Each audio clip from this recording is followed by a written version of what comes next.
संत सिद्ध सूर्य उपाध्याय साधु सर्व अर्थ के प्रकाशी मांगलिक उपकारी है। दिन को स्वरूप जान रागते भई जो भक्ति काय को नमाए स्तुति को उचारी है। धन्य धन्य तुम ही से काज सब आज भये कर जोरे बारंबार वंदना हमारी है। मंगल कल्याण सुख ऐसो हम चाहत हैं हो मेरी ऐसी दशा जैसी तुम धारी है।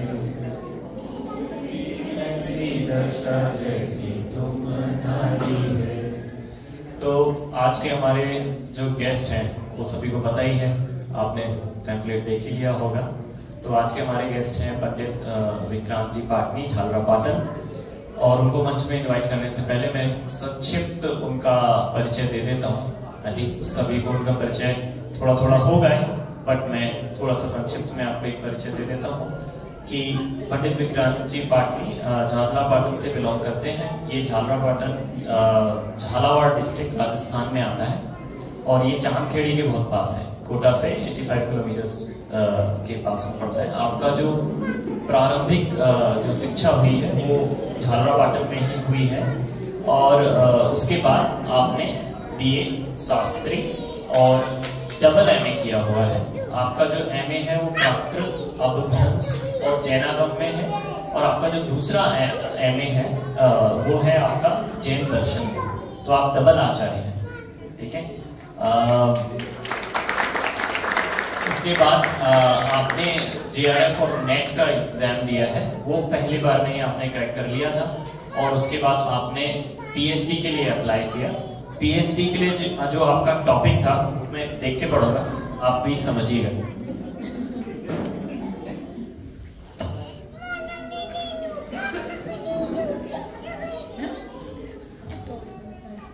तो आपका PhD का जो टॉपिक था वो था जैन ग्रंथ भंडारों का सर्वेक्षण, परख, अध्ययन, झालरापाटन और उसके परिवर्त के विशेष संदर्भ में। आएगा समझ में? फिर से रिपीट करता हूं। जैन ग्रंथ भंडारों का सर्वेक्षण, परख, अध्ययन, झालरापाटन और उसके परिवर्त के विशेष संदर्भ में। परिवर्त क्या होता है?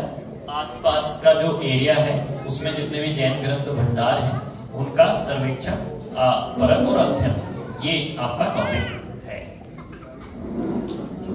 इसके बाद आपने इसमें बहुत सारा काम किया। जितने भी भंडार आपको मिले, किसी भंडार, जैन भंडार में तो 300 से भी ज्यादा ग्रंथ थे, हस्तलिपि बहुत सारे ग्रंथ अवेलेबल थे, उनका आपने अध्ययन किया। उनका सर्वेक्षण का मतलब ये रहता है कि हर एक ग्रंथ है, उस हर एक ग्रंथ में कितनी जो पेज हैं वो, और उसमें उन पेजों में कितने अक्षर लिखे हुए हैं, वो सब उसका गहन अध्ययन करके एक जगह पर राइट डाउन करना।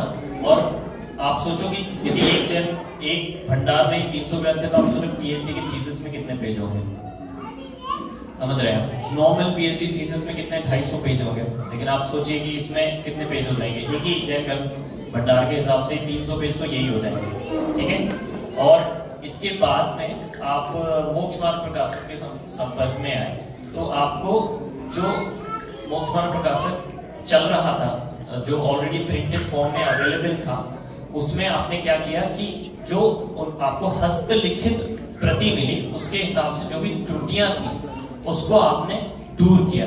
तो यहाँ पर आदिश भाई, तो आपको दिख जाएगा कि जो उन्होंने उसके बाद एक संशोधन पत्र जारी किया। वो जो संशोधन पत्र 2020 में जारी किया वो आपको यहाँ पर डिस्प्ले करके दिखाएंगे कि वो एटलीस्ट पूरे जितने भी 2014 का एक सोनगढ़ से मोक्ष मार्ग प्रकाशक निकलता है, 2010 से स्मारक से निकलता है मोक्ष मार्ग प्रकाशक, और जो एक्चुअल में जो हस्तलिखित था उसके हिसाब से क्या क्या चेंजेस होने चाहिए, क्योंकि जो प्रति ऑलरेडी हस्तलिखित है वो आपको बेटर बता पाएगी देन जो प्रिंटेड में कहीं ना कहीं तो त्रुटियां आ ही जाती हैं। तो उन्होंने एक ये संशोधन पत्र भी निकाला और आपके स्वाध्याय में बाबू युगल जी का बहुत प्रभाव दिखता ही है। आपने देखा ही होगा अभी तक के स्वाध्याय में बहुत सारा वो कोट भी करते हैं बाबू जी को। तो आपका साहित्य में रुचि होने की वजह से आपने बहुत पढ़ा भी है उनको, आपको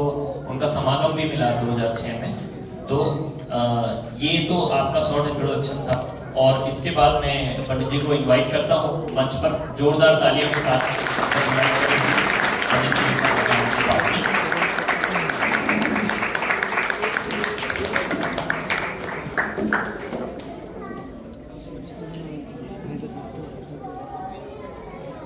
तो ये तो हमने अभी एक संक्षिप्त परिचय ले लिया पंडित जी का, बट हम इसमें से थोड़ा सा डीप डाइव करते हैं और पंडित जी से ही पूछते हैं कि उनकी लाइफ में व्हाट वाज, मतलब आपका पिवटल मोमेंट क्या था आपकी लाइफ का कि आपने जो आपको जैन धर्म से जोड़कर रखा और जिसने आपको जोड़ा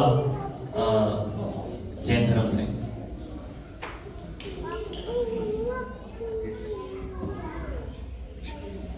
ऐसा बहुत से लोगों के जीवन में ऐसा होता है कि कुछ ऐसा क्षण आया जिससे हम पलट करके इस मार्ग में लगे, या कुछ ऐसी घटना घटी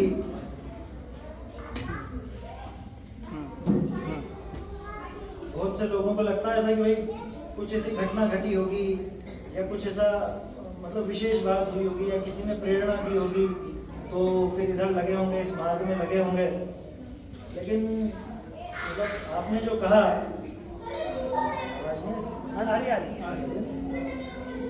कि भाई ऐसा कौन सा ऐसा क्षण रहा जिसकी वजह से अपन इस मार्ग में लगे, ऐसा कुछ क्षण तो ख्याल आता नहीं है, क्योंकि तो परिवार में थोड़े धार्मिक संस्कार शुरू से थे।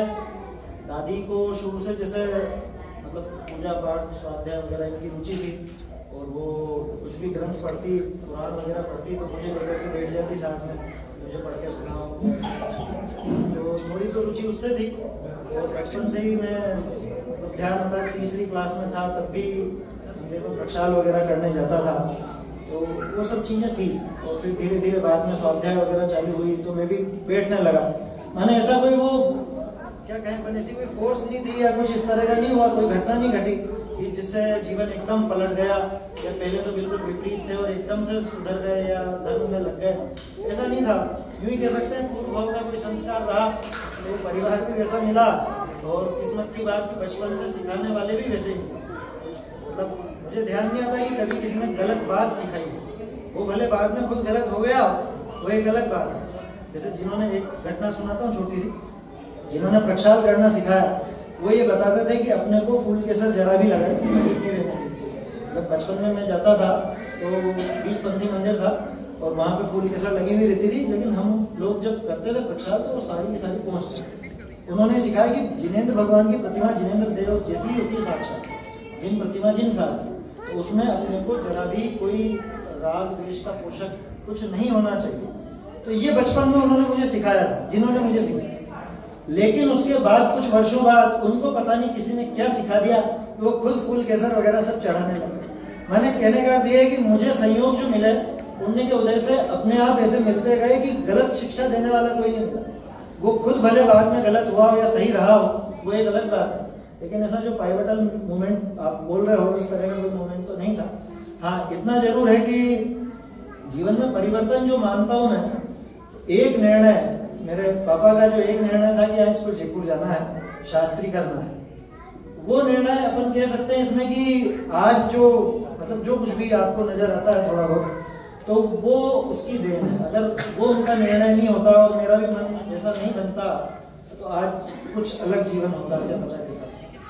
सही बात है, पारिवारिक वातावरण तो बहुत इम्पोर्टेंट है और उसके साथ में जब आप परिवार से बाहर गए, जब आप स्मारक गए, तो इससे रिलेटेड एक क्वेश्चन आता है मन में कि आपकी जो ये समझ है स्मारक से और भी विकसित होती गई और स्मारक ने आपके जीवन में क्या रोल प्ले किया? देखो, एक चीज, कोई भी अगर बाहर रह करके हॉस्टल लाइफ जिया है तो दुनिया में सभी कहेंगे कि वो हमारे सबसे अच्छे दिन थे। कहीं भी रहा, कहीं भी, मतलब मैं नहीं कह रहा हूँ कि धार्मिक हॉस्टल, तो जब वो लोग जो कि धर्म से जुड़े हुए भी नहीं है और पूरा पाप में ही डूबे रहते हैं, उसके बाद भी उनको अपना गोल्डन पीरियड नजर आता है, तो हमको तो दुनिया की सबसे ऊंची चीज मिली।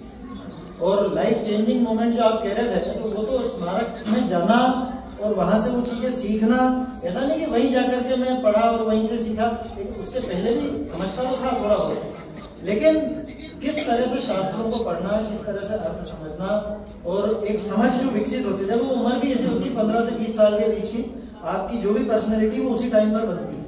आप किस तरह के व्यक्ति होने वाले हो ये उसी समय निर्भर, मतलब उस पर ही निर्भर करता है।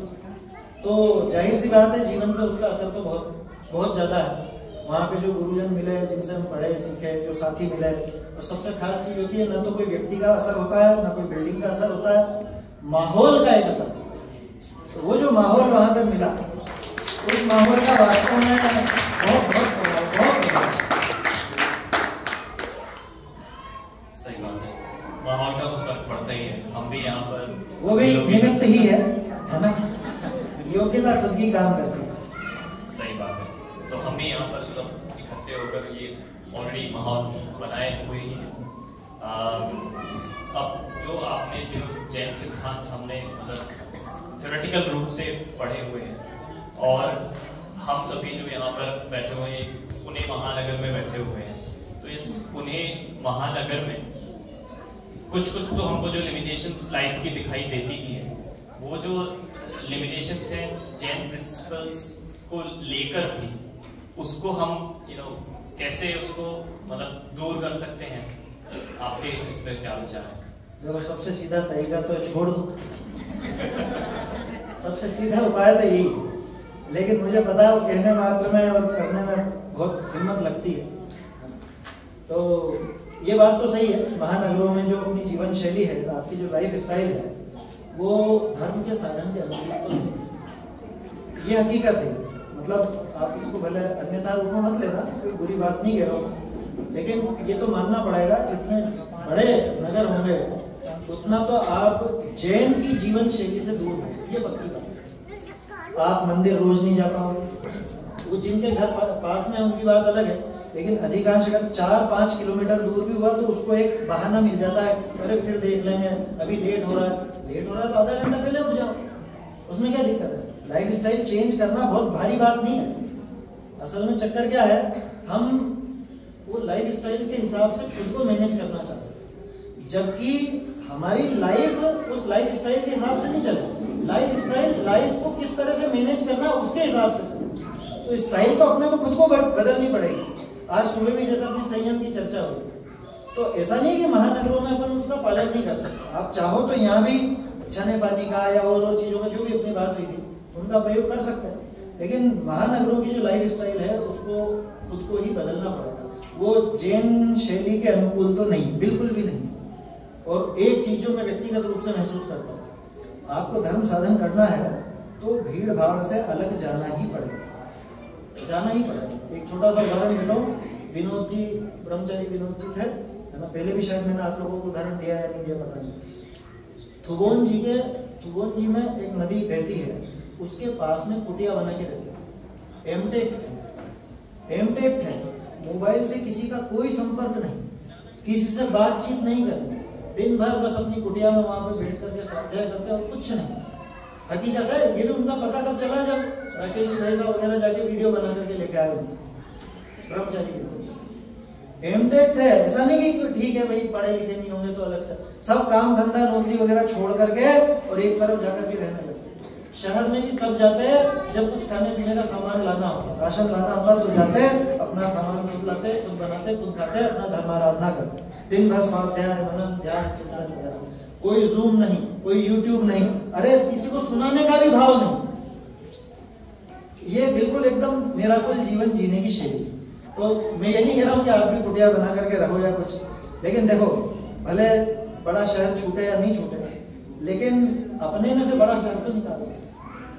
लाइफ स्टाइल जो एक दिखावे की है, दिखावे की, और एक वो स्टेटस सिंबल जो हम बना करके रखते हैं कि नहीं मेरे पास तो ये गाड़ी होगी तो ही चलेगा, मेरे पास ये मोबाइल होगा तो ही चलेगा, या मेरे पास इतने आभूषण होंगे तो ही चलेगा, या हमारी लाइफ स्टाइल ऐसी होनी चाहिए, या हमारे घर में नल ऐसे होंगे कि भाई हाथ नीचे रखे तो पानी चले, वो भैया उसमें पानी छनेगा ही नहीं।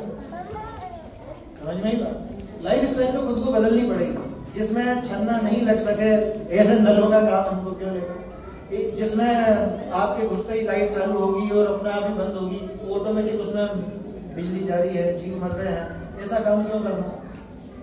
ऐसे मकान क्यों बनाना जिसमें दिन में भी आपको लाइटें जलानी ही पड़े। मतलब ये एक लाइफ स्टाइल वाली बात मैं आपको बता रहा हूँ। महानगरों में रह करके भी अपन थोड़ा बहुत इसका प्रयोग कर सकते हैं, रहने वाले अमेरिका में रह करके भी करते हैं, मतलब जिनको जीवन शैली जैन जैसी बनानी, और नहीं करने वाले गांव में रह करके भी नहीं सुधरते। तो नगर का इतना फर्क नहीं है, फिर भी एक जैन के अनुकूल जीवन शैली अगर रखनी है तो थोड़ा छोटा शहर ही ज्यादा अच्छा रहता है। मेरा ये व्यक्तिगत मानना है, आपका इसमें मतभेद हो सकता है, उसमें कोई दिक्कत नहीं है, हमें सबके अलग अलग विचार है। बहुत ही सुंदर पॉइंट आपने कहा, और मुझे इससे याद आता है कि हम शहर में रहें तब तक तो चलेगा, और शहर हमारे अंदर नहीं रहना चाहिए। आपको लगेगा इसमें क्या अंतर है? इसमें वही अंतर है जो नाव में पानी रहे या पानी में नाव रहे। तो ऑब्वियसली पीयूष भाई, हम छोड़कर नहीं जा सकते इस शहर को, बट हम यहाँ वो जीवन शैली कैसे विकसित कर सकते हैं। भाई साहब ने एक बहुत सुंदर बात कही कि रहने वाले अमेरिका में भी रहते हैं, so it's all about a will power, और अगर हम उसको बात को समझेंगे तो हमारे जीवन का हिस्सा जरूर बनेगी। बहुत ही I really get inspired with this particular thought कि हम यहाँ भी छोड़ सके तो अच्छी बात है। और विनोद जी भाई साहब का जो आपने उदाहरण दिया वो तो मैंने भी वो वीडियो देखा था, हम भी करते हैं। आई थिंक वीकेंड में हम जाते हैं कहीं कहीं, और लेकिन आप सब लोग साथ में जाते हैं, वो हमारा वीकेंड मोक्ष होता है बस। तो yes we do that, but देखेंगे कभी 2 दिन कैसे 7 दिन में बदलेंगे आगे। एक चीज इसमें और जोड़ना चाहूंगा, मतलब जो मैंने बात कही ना उसमें आप एक चीज समझो, क्या कोई आरंभ त्याग वाला व्यक्ति ऐसे आपके बिल्डिंगों में रह सकता है? वो लिफ्ट का प्रयोग कैसे करे? वो कैसे 6वीं 7वीं 10वीं 12वीं मंजिल तक जाएगा? क्योंकि आरंभ त्याग है, वो नहीं जा सकता, वो नहीं करेगा। आया समझ? ऐसे ही कोई क्या ब्रह्मचारी, वो जिसके ब्रह्मचारी प्रतिमा है, वो क्या लिफ्ट में जा सकेगा? वहां पर दूसरी महिलाएं भी जाएगी, कैसे? बहुत ही इम्पोर्टेंट पॉइंट आपने कहा है। मुझे ऐसा लगता है कि आई थिंक हमें, जैसे हम अपने जीवन का गोल प्लान करते हैं, तो एक पर्टिकुलर टाइम के बाद हम कब रिटायर होने वाले हैं, कहाँ शिफ्ट होने वाले हैं, कहाँ परमानेंटली रहने वाले हैं, इन सब शैलियों के बारे में भी शायद हमें विचार करना होगा। क्योंकि एक सामान्य परिवार से आने वाले व्यक्ति के पॉइंट ऑफ व्यू से देखा जाए तो आजीविका ही एक बहुत इम्पोर्टेंट एस्पेक्ट बनता है। नो डाउट पुण्य प्रमाण ही आजीविका होती है, बट उसमें भी एक कहाँ, जो आपने कहा था when to stop, how to stop, वो जो एंगल आई थिंक हमें दिशा देगा कि कब हम ऐसा भी जीवन जिए कि हम अपने से उच्च जो धर्म पालन करने वाले हैं उनके लाइफ में हम सहयोगी हो सकें। इसके लिए हमने सेकेंड एक सेशन भी लिया था, अचिंत भैया ने सेशन लिया था कि कहाँ से वेयर टू स्टॉप, परिग्रह परिमाण, तो वो एक सेशन बहुत अच्छा था।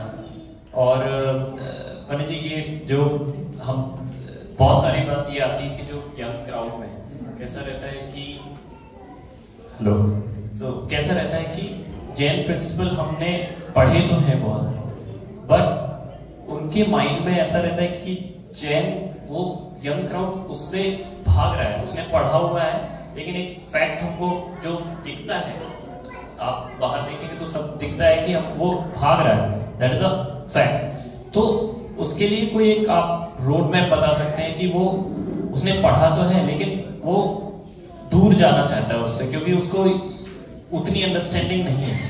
लेकिन हमने कल का ही जो हमारा सेशन हुआ था, इतने एक्सपीरियंस्ड लोग आकर हमको बता रहे हैं कि जितने भी जो जैन प्रिंसिपल्स हैं वो आप कैसे डे टू डे लाइफ में आप कर सकते हो। ये सब जानने के बावजूद भी वो भाग रहा है, ऐसा क्यों है? और उसका हम क्या उसको रोड मैप दे सकते हैं या क्राउड को? क्वेश्चन में एक दो चीजें हैं। एक तो रोड मैप जो आपने कहा वो पढ़ने के संबंध में या लाइफ स्टाइल के संबंध में? लाइफ स्टाइल के संबंध में। देखो, उसमें तो रोड मैप शुरुआत उसकी होती है आपकी अपब्रिंगिंग से। सबसे जरूरी यही, माँ बाप जब उस बच्चे के सामने ही मतलब उन चीज़ों को महत्व देते हैं जिसकी वजह से आगे जाके ये उनमें फंसेगा। मतलब 5 इंद्रिय के विषय भोगों की महत्व वो रखते हैं, या उसको बचपन से दिखाया जाता है कि हाँ ऐसा ऐसा अपने को बनना है, या ऐसी लाइफ स्टाइल होनी है, या अपने को ऐसी गाड़ी होनी चाहिए, या इस तरह का अपने को ये सब रुपया पैसा होना चाहिए, या समझ लीजिए कि देखो ऐसे ऐसे सक्सेसफुल लोग ये हैं। जब उनके दिमाग में ऐसी छवि बचपन से बिठाई जाती है तो वो तो बाद में भाग नहीं भागना। जो रोड मैप वाली बात है उसकी शुरुआत बचपन से हुई। आपको आदर्श किनको दिखाना है ये माँ बाप की जिम्मेदारी बहुत ज्यादा है। अब लेकिन समस्या दूसरी है, उनकी तो वो स्टेज तो निकल गई। अब आपका क्वेश्चन है कि जो युवा लोग हैं वो दूर क्यों भागे। उसका एक बड़ा कारण या 2 बड़े कारण ये समझ में आते हैं कि जो दूसरे लोग जिनके पास वो धर्म सीखने जाते भी हैं तो वो उनको ले दे करके कुछ ना कुछ, तुम ऐसा करो वैसा करो, धोती दुपट्टा पहनो, या तुम ये मत खाओ वो मत खाओ, सीधे मतलब एक फोर्सफुली उनको कुछ ना कुछ करने को या छोड़ने को कहते हैं और उसका लॉजिक नहीं देते। तो जब वो लॉजिक नहीं मिलता है, उनका वो दिमाग समझ नहीं पाता है कि मुझे करना क्यों है, और आज तक तो नहीं किया था मैंने, या मेरे माँ बाप भी तो नहीं करते हैं, या दूसरे लोग भी तो नहीं करते हैं। तो जब वो फोर्सफुली उनके ऊपर मतलब लादा जाता है तो वो उसको डिनाई करते हैं, डिनायल मोड पर आ जाते हैं और उससे दूर भागते हैं। एक कारण तो ये है। दूसरा कारण उसमें जो समझ में आता है कि वो बराबर उस चीज को न तो पढ़ते हैं ना समझते हैं। अभी आपने उसमें एक चीज जोड़ी कि पहले पढ़े लिखे भी हैं थोड़े लोग, लेकिन वो पढ़ाई लिखाई बस ऐसे ऊपरी हो गई, उसको बारीकी से समझ नहीं पाए। तो वास्तव में रोड मैप तो इस चीज का होना चाहिए कि ग्रंथों को किस तरह से पढ़ना, माने आपको वो चीज कैसे सीखनी, वो चीज उसमें मुख्य होती है। दूसरा एक और पॉइंट जो मेरे ख्याल में आता है, कई बार वो किसी के पास कुछ सीखने जाते हैं या सीखने नहीं भी गए। मान लो अभी 10 कक्षा है ना, आप सब लोग, बहुत से लोग नए भी आए हैं, है ना। अब कोई आया और उसको नहीं मालूम कि किस तरह से क्या चीज करनी है, उसने मान लो कोई छोटी मोटी गलती की और इधर से कोई पुराना बुजुर्ग व्यक्ति उस पर पिल पड़ा, यार तुमको बिल्कुल अकल नहीं है, साल भर तो आते नहीं हो और अभी आए हो और ऐसा कर रहे हो वैसा कर रहे हो, वो अगले दिन से आएगा। मान लो अभी अपन स्वाध्याय कर रहे हैं, ठीक है, स्वाध्याय अपनी आधे घंटे की हो चुकी और बाद में कोई आया, अब उसको देख करके दूसरा कुछ टोंटबाजी करे, लोग उनको टाइम की परवाह नहीं, अब चले आ रहे हैं बाबू साहब, तो वो वहां पे फिर अगले दिन से आने वाला नहीं, वो दूर हो जाएगा। मतलब एक तो ये कि वो उस चीज को समझ नहीं पाए, उसको कोई लॉजिक मिले नहीं, दूसरी बात है फटकार और मिली तो वो दूर भागेगा। तो रोड मैप अगर अपन समाज की तरफ से कहें तो समाज को तो ये समझना चाहिए कोई भी आए कैसे भी आए उसको पुचकार के गले लगाकर आप इस मार्ग पर लाओ, प्यार से ही आएगा, मार से नहीं आएगा। यहाँ पे बंदूक के दम पे पलटा नहीं जाता है ना, यहाँ तो उस बात को लॉजिक से, प्रेम से उसको अपनापन दिखाए। अरे वो साधर्मी वात्सल्य किसका नाम है, स्थितिकरण किसका नाम है, प्रभावना किसका नाम है।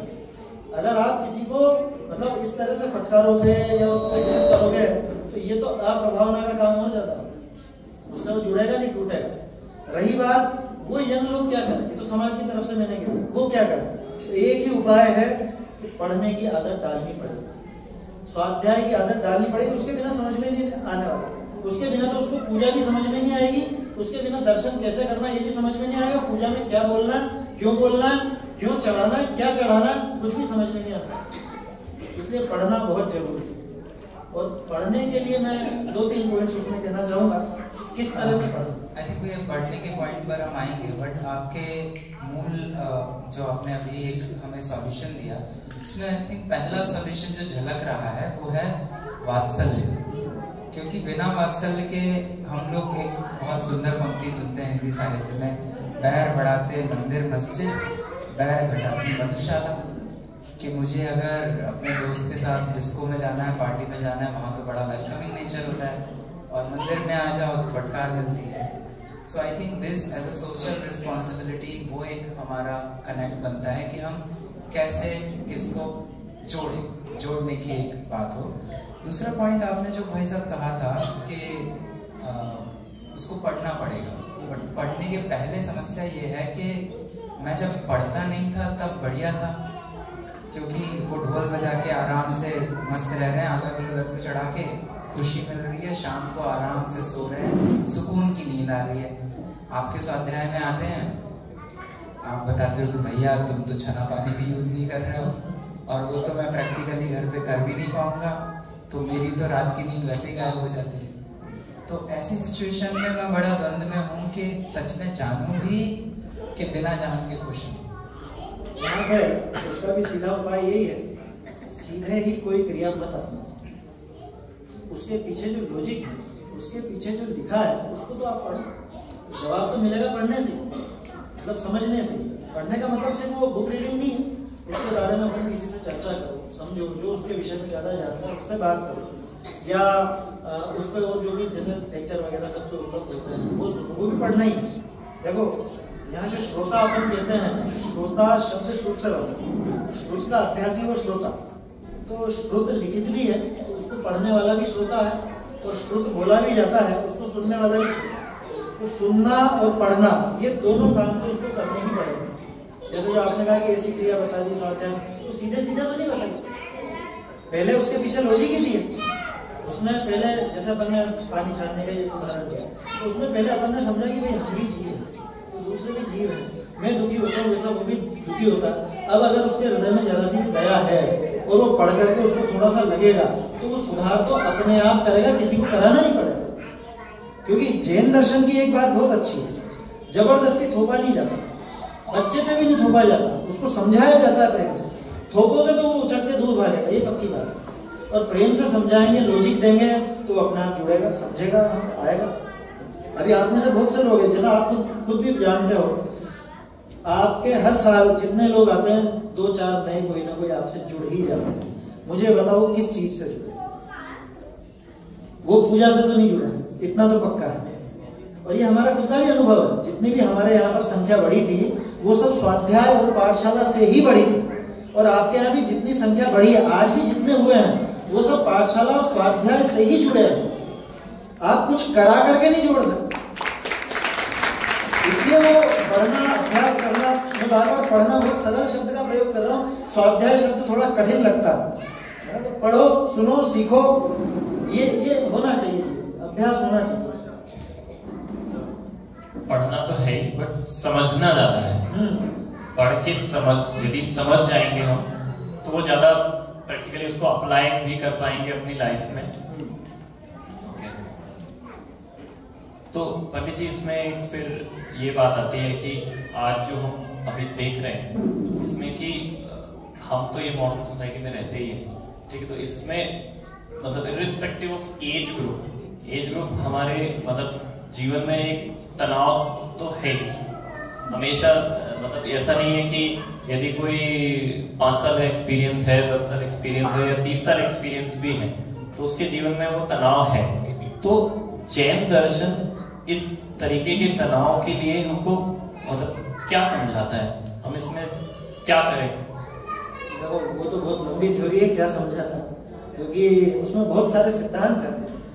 मैं तो कह रहा हूँ एक भी सिद्धांत को पकड़ करके अगर उस पर सोचे तो जो तनाव कह रहे हो आप, वो तनाव नहीं रहने वाला। चाहे वो पुण्य पाप का सिद्धांत ले लो, चाहे क्रमबद्ध पर्याय का सिद्धांत ले लो, चाहे निमित्त नैमित्तिक का सिद्धांत ले लो, चाहे भेद विज्ञान का ले लो, चाहे वस्तु स्वतंत्र का ले लो। मैं तो कह रहा हूँ एक भी सिद्धांत को पकड़कर अगर आप वहां पर अप्लाई करने की कोशिश करोगे तो वो तनाव रहने वाला नहीं। और मैं एक चीज गारंटी से कह सकता हूँ, अगर जिनवाणी का स्वाध्यायी है, मतलब ढंग से, ऐसा नहीं रीडिंग वाला नहीं, इंडिया में कोई सा भी 2 पेज खोल लिए पढ़ लिए, वो वाला नहीं, अच्छे से अगर पढ़ता है, ये गारंटी है वो कभी डिप्रेशन का शिकार नहीं हो सकता। ये हकीकत है। स्वाध्याय कभी आपको डिप्रेशन का शिकार नहीं मिलेगा। हाँ, टेंशन सामान्य सी थोड़ी बहुत हो सकती है परिवार की, और वो जितना उसका चारित्र होगा, मतलब अगर पर्टिकुलर वैसी बात करें तो जितने राग द्वेष है वो उसको थोड़ी बहुत हो सकती है, लेकिन उसकी दवाई भी वही है, वो उसी से अपने उस टेंशन को दूर करता है। लोग बात कहते हैं हमको रातों को नींद नहीं आती, ये नहीं आती। अरे जिनवाणी की तो मीठी लोरी ऐसी है कि लोग बाग उसको सुनकर के सारी टेंशन भूल जाते हैं। आया समझ में? नींद नहीं आना ये तो कोई बीमारी नहीं है, बल्कि बहुत से वो तो इसमें भी नींद निकाल लेते हैं। समझ? तो खैर, नहीं समझने वालों को भी नींद आ जाती है, यहाँ तो समझने वालों को तो शांतिपूर्ण आएगी। इसलिए वो जो टेंशन वाली बात है और तनाव वाली जो बात है, असल में वो वो जो पहले अपन ने लाइफ स्टाइल वाली बात की वो उससे जुड़ी हुई चीज। टेंशन चल करके अपने पास नहीं आई, अपन चल करके टेंशन के पास गए। मैंने चुना वो काम जो मुझे टेंशन दे। मैंने क्यों चुना वो काम जो मुझे टेंशन दे? मैं ऐसा काम क्यों नहीं चुनूं जिसमें टेंशन नहीं, मस्ती का काम बिल्कुल आराम से। भाई क्या होगा ज्यादा से ज्यादा? लाख नहीं कमाऊंगा, 50,000 कमाऊंगा।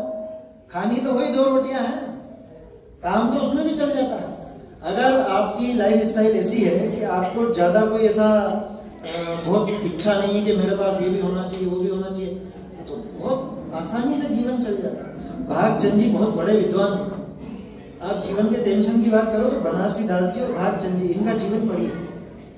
बनारसी दास जी का तो इतना गजब का जीवन है, वो जीवनी आप उनकी पढ़ेंगे तो आंखें खुली रह जाएंगी। एक ही व्यक्ति इसी समय में वो अपने जीवन में करोड़पति हो रहा है, और किसी समय में ऐसी नौबत आ गई कि वो चाट के ठेले वाले से भी उधार के पैसे देने से बचने के लिए दूसरी जगह से निकलता है, और वो चाट के ठेले वाला भी जानता है कि अरे शर्मिंदा हो रहा है, अरे मत घबराओ, आप तो आओ, आप मत दो मुझे पैसा। वो इतने प्रेम से बुला रहा है। ऐसी स्थिति। उसी व्यक्ति की 3-3 शादियां हुई, 9-9 बच्चे हुए, एक बच्चा जीवित नहीं रहा, एक बच्चा जीवित नहीं रहा, एक भी बच्चा।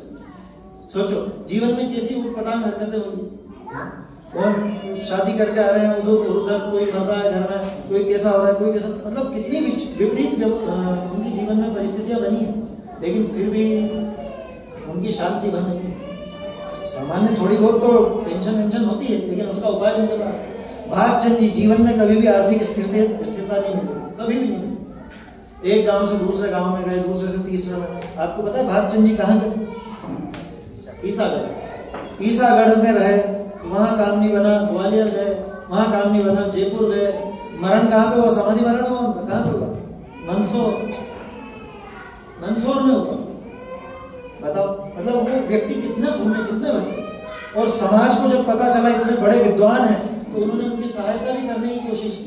तो उन्होंने सहायता को उधार की तरह गिना, और जब वहां से जाने लगे तो लोगों ने जो कुछ दिया था वो सब वापस वहीं पे लौटा के चले। जबकि जरूरत होने पर भी इतने निर्वांछक व्यक्ति के कैसे हो पाए? तो जिनवानी के सिद्धांत की वजह से। तो जीवन में उतार रखी थी जिनवानी। अपने आप इतिहास उठा के देखोगे तो कोई भी विद्वान, जो बड़े बड़े विद्वान हुए हैं, उनमें से एक दौलत राम जी कासरीवाल को आप छोड़ दो, वो अच्छे ऊंचे पद पर थे। बाकी कोई भी विद्वान आर्थिक रूप से बहुत संपन्न नहीं थे, लेकिन जीवन में शांति जबरदस्त थी। किसकी वजह से? जिनवानी के सिद्धांत की वजह से। तो जो आप कह रहे हो कि जिनवानी के सिद्धांत किस तरह से मदद करते हैं, वो तो जब अप्लाई करके देखो तो पता चले। गुड़ का स्वाद मीठा है ये बता सकता हूँ, पर कैसा है ये इसके लिए तो चखना ही पड़ेगा, नए व्यक्ति को भी चखना पड़ेगा।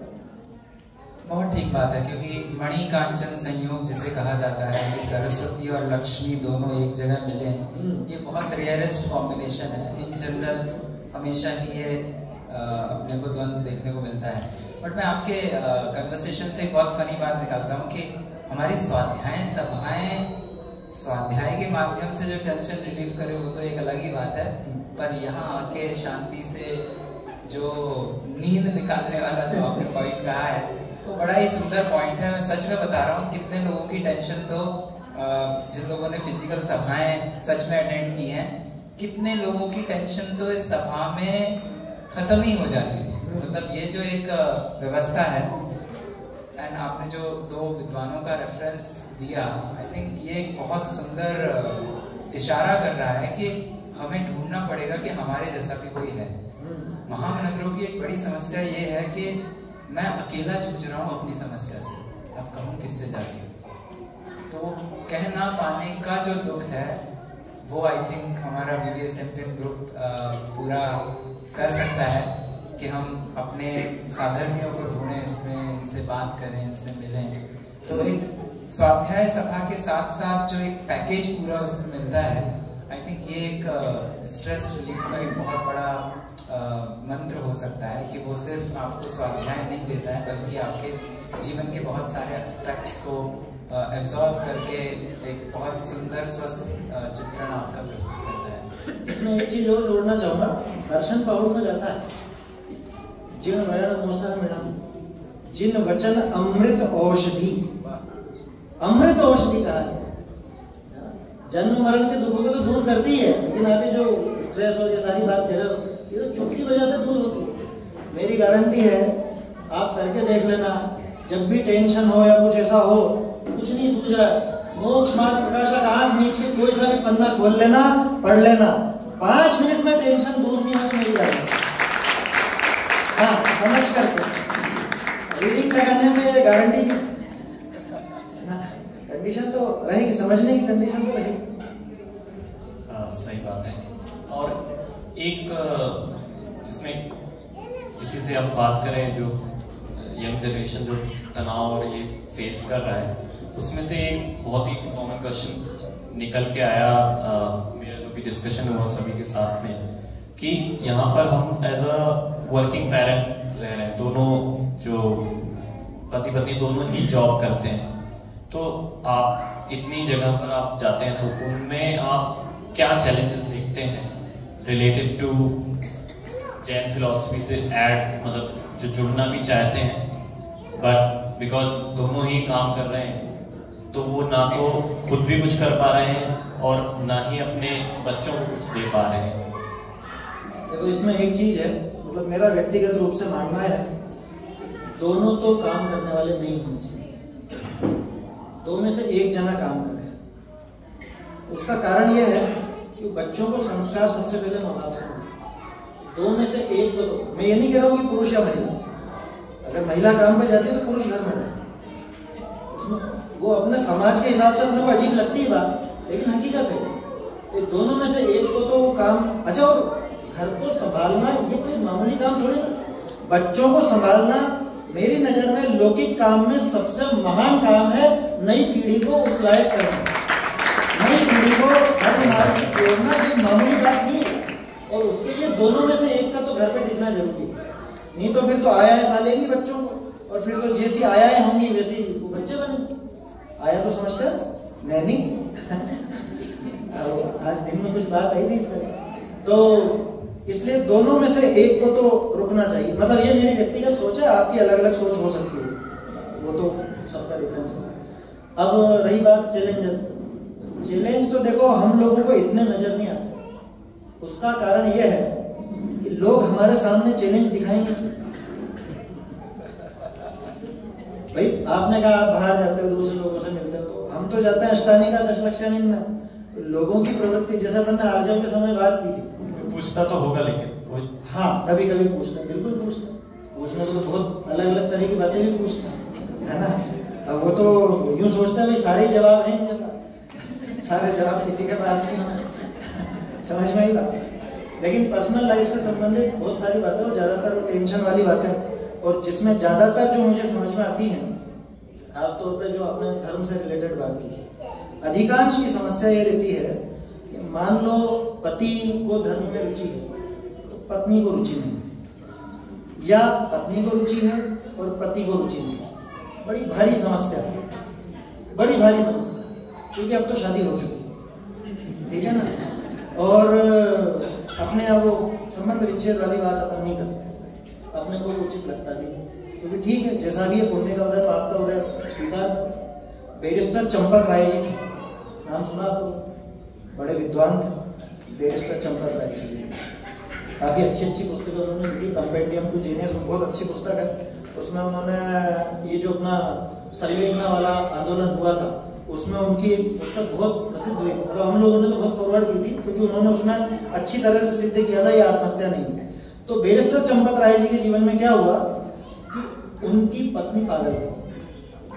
पागल थी का मतलब वो थोड़ी कुछ थी मेंटली डिस्टर्ब या कुछ इस तरह से, और ये बात उनसे छुपाई गई। जब शादी होने वाली थी तो उनसे छुपाई गई, उनके घर वालों को भी नहीं बताई गई और इनको भी नहीं बताई गई। शादी हो गई, शादी होने के बाद अगले दिन ही पता चला, तो घर वाले तो सब उखाड़ गए कि ये धोखाधड़ी करके शादी की, तो अपने को स्वीकार नहीं करना, अपन तो वापस छोड़ के आएंगे।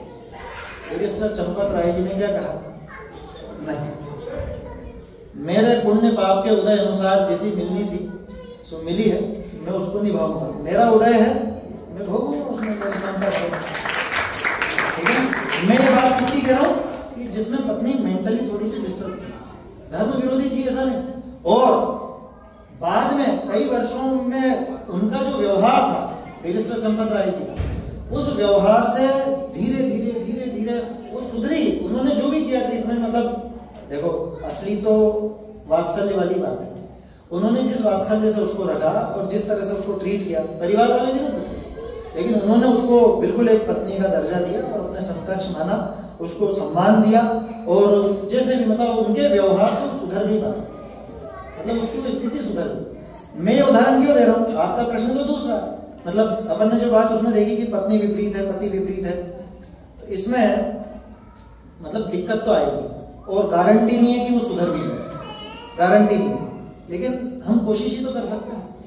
मेरे पास बहुत सी ऐसी महिलाओं के उदाहरण हैं, मेरी पहचान में ऐसी महिलाएं हैं, वो पहले समझ लो जब तक अपने घर पर थी बहुत अच्छे से धर्म का पालन किया, उन्होंने कभी जिंदगी में आलू प्याज नहीं खाया, रात्रि भोजन नहीं किया, ये सब खाते थे। शादी हुई, सासू बोलती कि खाना तो ये बनेगा, आलू ही बनेगा और ये खाना पड़ेगा, और रात को ही खाना पड़ेगा, तो रात को तो नहीं खाई, ठीक है ना, नहीं खाया, लेकिन दिन में तो आलू की सब्जी बनेगी। अब बोलो क्या करेंगे, कोई दिक्कत नहीं है, मैं नमक मिर्ची से रोटी खा लूंगी, खाई, महीनों तक खाई। आया समझ, आप जानते भी हो उनकी मम्मी, है ना, मैं नाम नहीं लूंगा, लेकिन वो है किस्सा, तो बहुत समय तक और वो दृढ़ रही।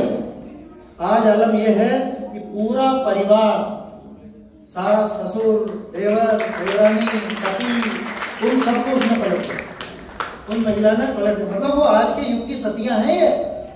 आया समझ में, सतियां और कैसे होती है, सतियों के जीवन में प्रतिकूलता आने पर भी दिखती नहीं है, उनके प्रतिकूलता ही नहीं। बहुत से ऐसे होते हैं थक हार करके फिर ढल जाते हैं, तो वो असल में उनकी व्यक्तिगत प्रतियोगी थे। मेरे बहुत से मित्र हैं सर, पहले बहुत अच्छे थे, लेकिन शादी हुई और शादी के बाद में देवी जी आई तो उनको तो सब चाहिए, है ना, घूमना फिरना खाना पीना होटलों में और इनमें, तो वो बेचारा परेशान हो गया। पहले तो थोड़ा विरोध भी किया, लेकिन असल में क्या होता है, जिसकी कषाय बंद होती है ना, वो ये लड़ाई जीत भी नहीं पाता, क्योंकि वो कैसे बहस करे, वो अपनी शांति नहीं खोना चाहता, तो वो उसके हिसाब से फिर ढल जाता है। तो इसका उपाय वैसे तो प्रैक्टिकली मुश्किल है, कहने में आसान है कि भैया अपन दृढ़ रहो अपने, वो बिल्कुल आसान है, लेकिन उससे आपसी फ्रिक्शन थोड़े से बढ़ते हैं। तो चंपत राय जी का जो उदाहरण है उसको जीवन में अपनाना चाहिए। अपना जो भी पुण्य का उदय है, पाप का उदय है, उसको स्वीकार करके जैसा है उसको वैसा स्वीकार करो, लेकिन अपन अपने धर्म मार्ग पर दृढ़ रहो। उससे कभी उस पर प्रभाव पड़ना होगा तो पड़ जाएगा। गोपाल दास जी भरैया की पत्नी का उदाहरण है ना, वो तो मुझे कहने की जरूरत है, आप सब जानते हैं।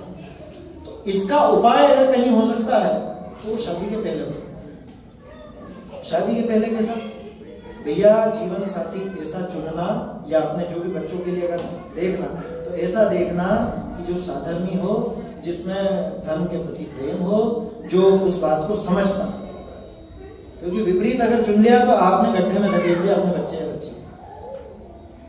बाबूजी एक बात बहुत अच्छी कहते थे, सजातीय हो, क्योंकि जाति का भी बहुत रहता है लोगों को, क्या कि हमको तो हमारी जाति में ही करनी है, खंडेलवाल में ही करनी है, देशवाल में ही करनी है, परवाल में ही करनी है, बघेलवाल में ही करनी, इत्यादि इत्यादि। यहाँ महाराष्ट्र में जैसे जो चलते हो आप देख लीजिए, तो बहुत बहुत आग्रह रहता है कि नहीं हमको तो हमारी उसमें ही करनी है। भैया सजाती हो लेकिन विधर्मी हो तो छोड़ देना दूर से, लेकिन विजातीय हो पर साधर्मी हो उसको स्वीकार करें। बहुत बड़ी बात है, ये समझ में आएगी नहीं ये बात। सजाती माने अपनी जात वाला हो लेकिन साधर्मी नहीं है, धर्म का पालन नहीं करता, तो वो दूर ही रखने लायक है। ऐसे तो रिश्तेदार भी धीरे धीरे कट जाएंगे, अपना दूर होते जाएंगे, उनसे होना ही पड़ेगा। वो तो यूं भी छूटे छुटाए हैं, इस भाव के बाद तो कौन सी रिश्तेदारी उनसे रहने वाली, पहले भी नहीं थी, पिछले वाले कौन से याद। तो सजाती हो लेकिन विधर्मी हो तो अपनाने लायक नहीं, विजाती हो लेकिन साधर्मी हो तो अपनाने लायक। अरे अजैन कुल में पैदा हुआ तो भी अपनाने लायक है अगर साधर्मी हो। ये इसमें पहले से ही सुधार हो सकता है, बाद में तो पुण्य पाप प्रमाण, लेकिन खुद की दृढ़ता उसमें चाहिए। ये बहुत डेलिकेट टॉपिक है, इसमें कोई बाइनरी आंसर देना सच में बहुत मुश्किल है, बट आपने बहुत अच्छी तरीके से इसको कंपोज किया। बट एक समस्या ये है कि आजकल ये जन्म कुंडली के पहले आलू प्याज वाली कुंडली मिलने लगी है, और उसके चक्कर में क्या परेशानियां हैं कि सच में वो एक आलू प्याज और रात्रि भोजन, चूंकि हम अभी यहाँ पर सभा में बैठे हैं इसलिए वो थोड़ा सा ऑकवर्ड लगेगा, बट वो इतना बुरी तरह से हाईलाइट हो गया है कि इसके चक्कर में वो अपना जीवन साथी ही नहीं चुन पा रहा है व्यक्ति, और एज बढ़ती जा रही है। उसमें कारण वही है, वो जो सजाती पने का आग्रह बढ़ा है ना, इस वजह से नहीं चुन पा रहा। क्योंकि ऐसा नहीं है कि लड़के या लड़कियां नहीं है, लेकिन मेरी जिद है कि मुझे तो मेरी जात में ही करना है, तो फिर वो समस्या आएगी आएगी। मैंने आई थिंक हम एक्चुअली किसी एक मुखौटे के पीछे किसी और एक दूसरी बीमारी को बन पा रहे हैं। रेफरेंस अपने को तय करना पड़ेगा, मुझे मतलब वास्तव में चाहिए क्या। अगर मुझे धर्मात्मा चाहिए तो मुझे जाति का आग्रह छोड़ देना चाहिए, मुझे और कुंडलियों का आग्रह छोड़ देना चाहिए, मुझे रुपए पैसे का भी आग्रह छोड़ देना चाहिए। यहाँ तक कि अरे गुड लुकिंग चाहिए, ऐसा चाहिए, वो प्राइमरी क्या है, पहले अपन अपना प्राइमरी खुद मतलब गोल निश्चित कर ले, प्रेफरेंस अपने को किसको देनी है वो निश्चित कर ले। बाकी चीजें ठीक है, अच्छा कोड़ने के उदय में जैसा होगा सो मिल जाएगा, और कोई बड़ी बात नहीं है। अच्छे अच्छे घर के बहुत सुंदर से शादी करी, बाद में कुरूप हो गई, फिर क्या करोगे? बाद में नहीं हो जाता है। किसी का चेहरा कैसा हो गया, पहले तो बहुत हीरो जैसा लगता था, अब तो ऐसा लगने लग गया है। समझ में ही बात। तो नाम कर्म और पुण्य पाप के उदय के अनुसार सब बदलता है। पहले तो बिल्कुल ऐसी गांव जैसी लगती थी, और अब देखो कितनी सुंदर हो गई। तो ये सब चीजें होती हैं, इसलिए वो प्राइमरी नहीं रखना। प्राइमरी तो अपना गोल यही होना चाहिए भैया, धर्मात्मा साधन में ये मुख्य होना चाहिए। और जो हमारा मूल आई थिंक प्रश्न था कि यंग पेरेंट्स का point of view, again it's not a binary thing to do in a one day, but हाँ हमें प्लान करना चाहिए कि कैसे हम अपने बच्चों को ज़्यादा से ज़्यादा समय दे सकें और कैसे वो एक एडजस्टमेंट हो। तो आई थिंक आप उसको, चूंकि आंसर जब दिया जाएगा तो वो एंड गोल को रख के दिया जाएगा, बट आप समझदार हैं, ठीक तरीके से प्रोसेस कर ही रहे होंगे कि कैसे उस दिशा में आगे बढ़ना है। अभी इसमें पति पत्नी वाले फ्रिक्शन की बात आई, तो इसमें एक बात और छिपी हुई, वो शायद आपके आगे है कि नहीं मुझे पता नहीं। बच्चों को कैसे क्या ट्रीट करना है वो शायद अलग है इसमें। हाँ, इसी के साथ कर सकते हैं। Parenting is a parenting. देखो, पेरेंटिंग में कोई भी परफेक्ट नहीं होता, ये हकीकत है। क्योंकि सिर्फ बच्चा बड़ा नहीं होता, माँ बाप भी उसके साथ ही बड़े होते हैं। माँ बाप भी सीखते हैं धीरे धीरे।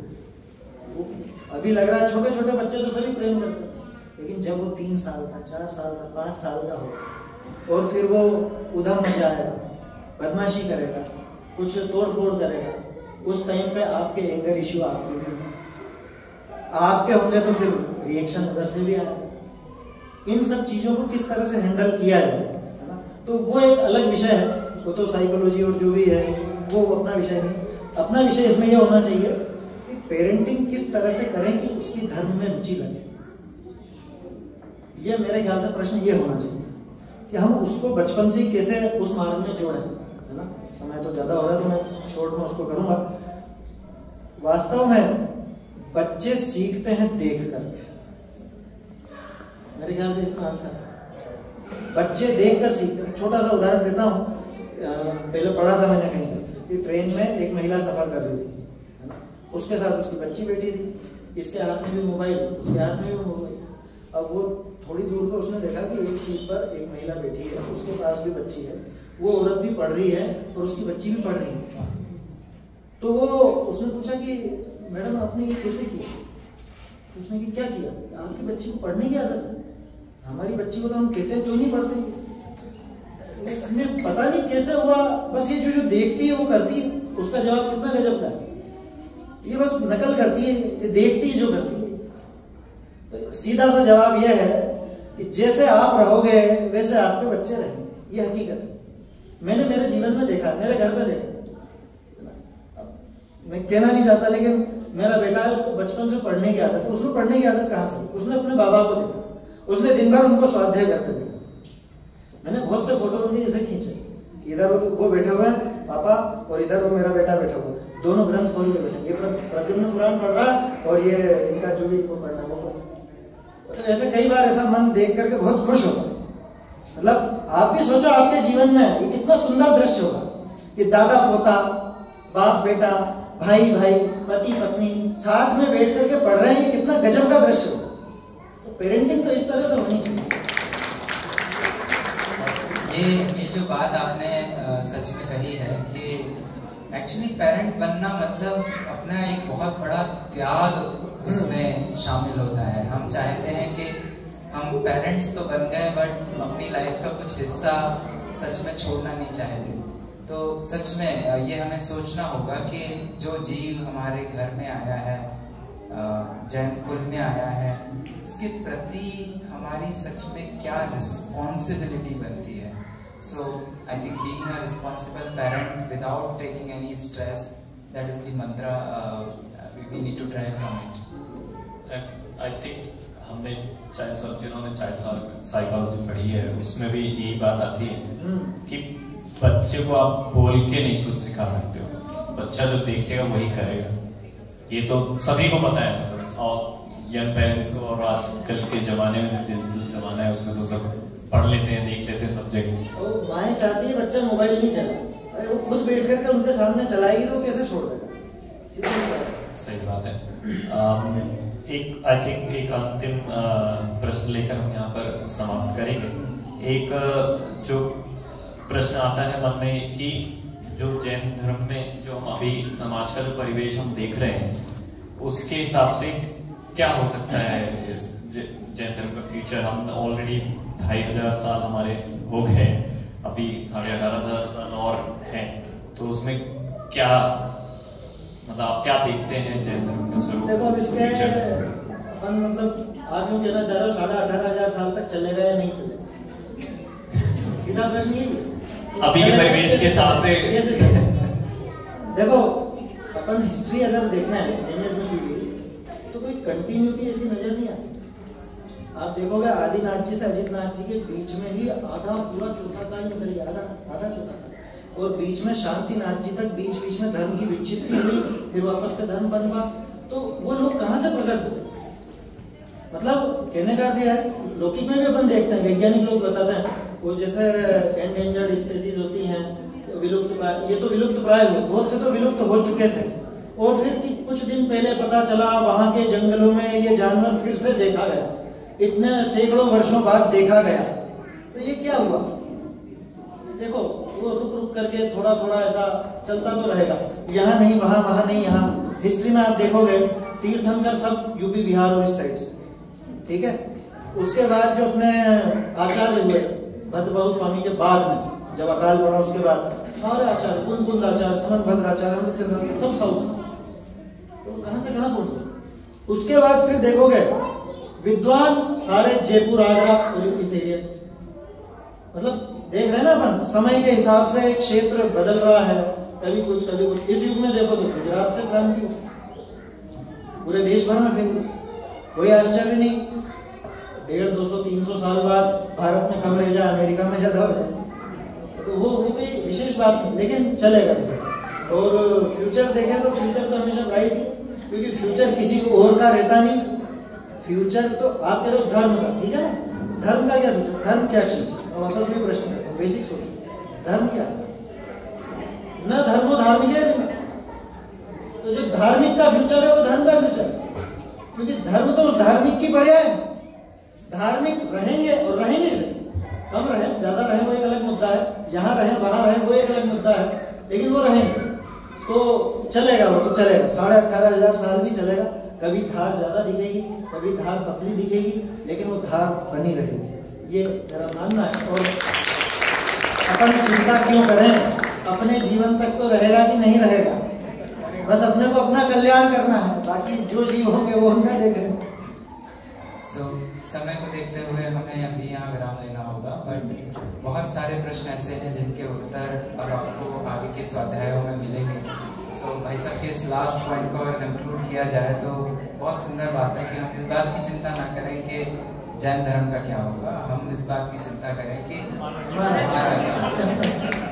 वो एक की टेक अवे है। एक प्रश्न बहुत इम्पोर्टेंट है, आप स्वाध्याय में से कवर कीजिए प्लीज।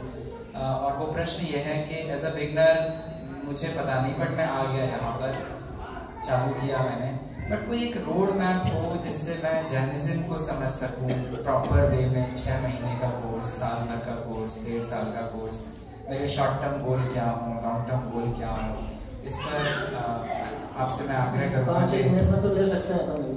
हाँ, मे भी इस पे जितना समय चाहिए उतना अपन स्वाध्याय में इस विषय में हम आपसे जानना चाहेंगे।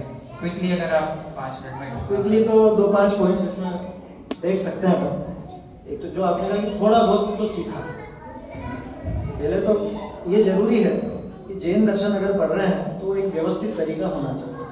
अगर आप जैसे बिगिनर कहा आपने, तो शुरुआत तो आप बालबोध से करो, बेस्ट। बालबोध पाठमाला, वीतराग विज्ञान पाठमाला, ये बिल्कुल बेस्ट है, इससे समझ में आए।